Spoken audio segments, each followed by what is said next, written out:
Alright, so today we're going to do a review of right triangle trig, which you should have already learned, but just in case, we're going to go over it again. So, a ratio of the lengths of sides of a right triangle is called a trigonometric ratio. I'm just going to abbreviate it as a trig ratio. So the three most common trig ratios are sine, cosine, and tangent.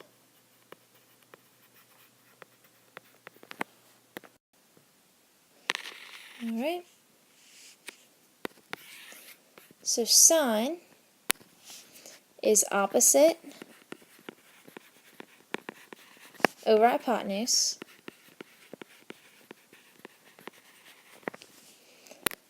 Cosine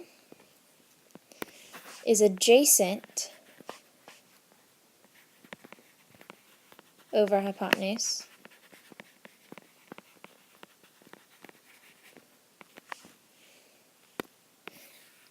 And tangent is opposite over adjacent.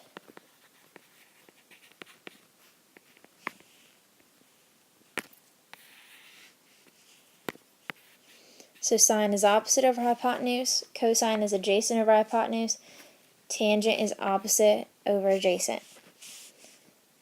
Okay, so how can you remember this? So there is a saying, and it goes, some old horse came a hopping,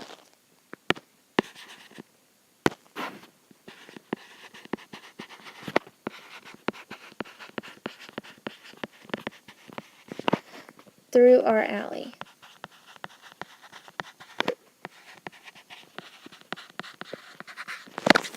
Some old horse came a hopping through our alley.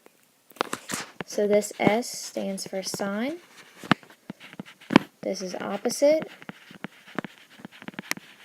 This is hypotenuse. So sine is opposite over hypotenuse. This C is for cosine. A is for adjacent. This H is for hypotenuse. So cosine is adjacent over hypotenuse. This T is for tangent. O is for opposite. A is for adjacent. So tangent is opposite over adjacent. So there's a lot of different sayings out there for remembering these. This is the one I use. If you already have one that you've used, I know some people use SOHCAHTOA. That's perfectly fine. Whichever one you use to memorize it, whichever one sticks in your head. So hypotenuse is the longest side of the triangle, and it's actually the only one that can't move.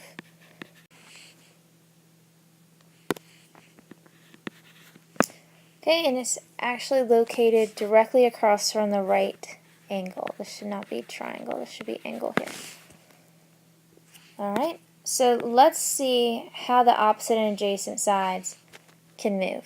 So it depends on the location of the angle. So here, X is our angle.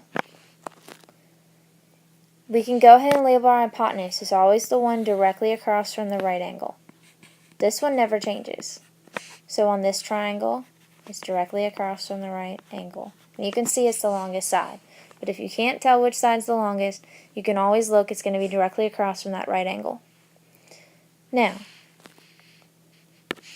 this angle, which side is going to be opposite that angle?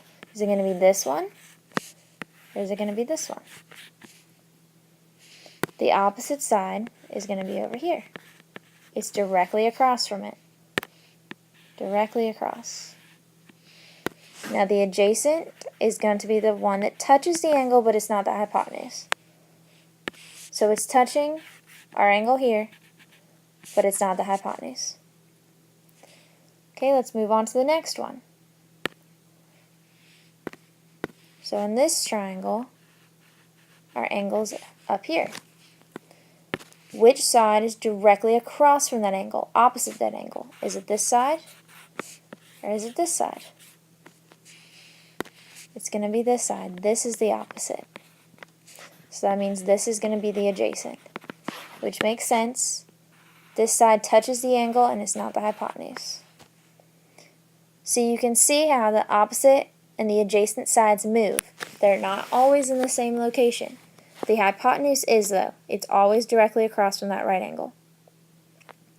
So using trig ratios, remember that they only work for right triangles. So if we have a triangle that's not right, we cannot use these ratios.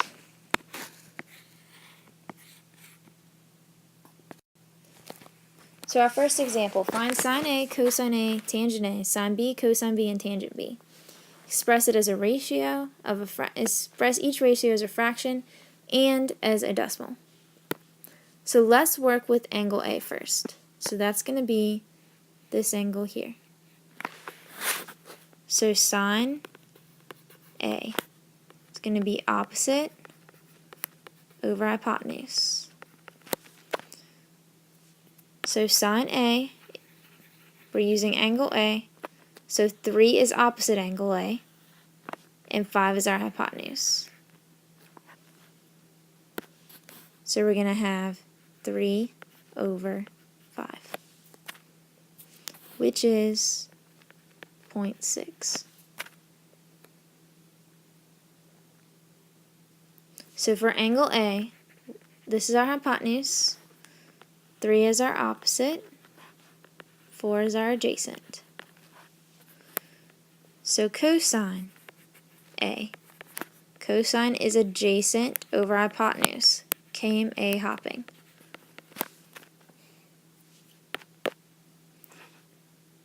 So adjacent is going to be 4. Our hypotenuse is 5. So we're going to have 4 over 5, which is about 0.8.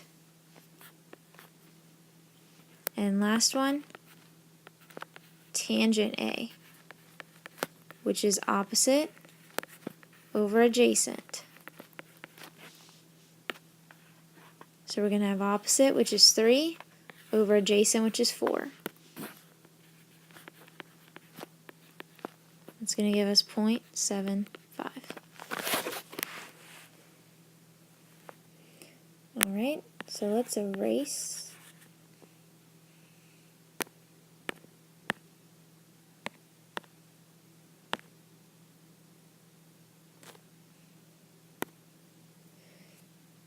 So now for angle B, B is going to be here, so these no longer apply.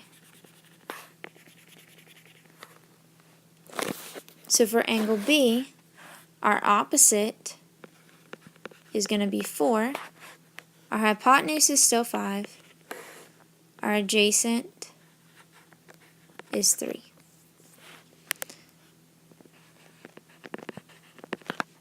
So sine B, which is opposite over hypotenuse, will be 4/5, which is 0.8. Cosine B, which is adjacent over hypotenuse, will be 3/5, which is 0.6. And tangent B, which is opposite over adjacent, will be 4/3, which is about 1.3. Okay, let's look at one more example.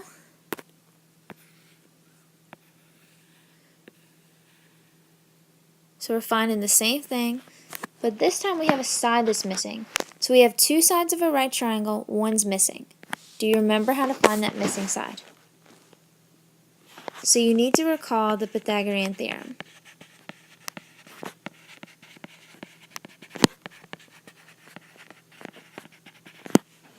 So a squared plus b squared equals c squared, where c is always our hypotenuse. So in this case, we're going to have 8 squared plus 15 squared equals c squared. 8 squared plus 15 squared is 289. Take the square root, so C is 17.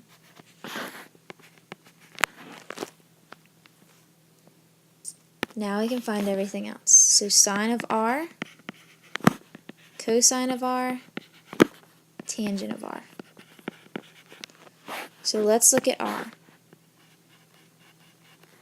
So for r, our opposite side will be 15. Hypotenuse is always going to be 17. And 8 is our adjacent. So directly across from r is 15. Touching r is not the hypotenuse is 8. And then directly across from our right angle is 17.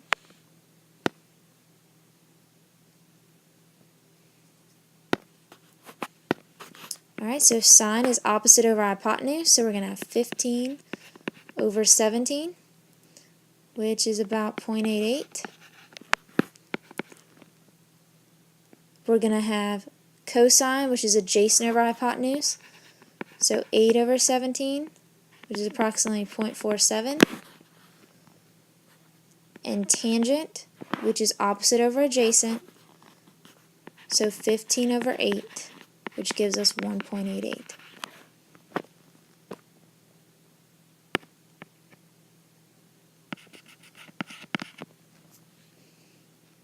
Okay, so now let's find sine of s, cosine of s, and tangent of s. So our adjacent and hypotenuse are going to change now because we're using this angle. So directly across from this angle is 8. So that's our new opposite. And then 15 will become our adjacent. So 8 is across from 15, our hypotenuse stays, and 15 is the side that touches our angle that's not the hypotenuse. So sine is opposite over hypotenuse, so we're going to have 8 over 17, which is 0.47. Cosine is adjacent over hypotenuse, which is 15 over 17, which is about 0.88. And tangent, which is 8 over 15, which is about 0.53.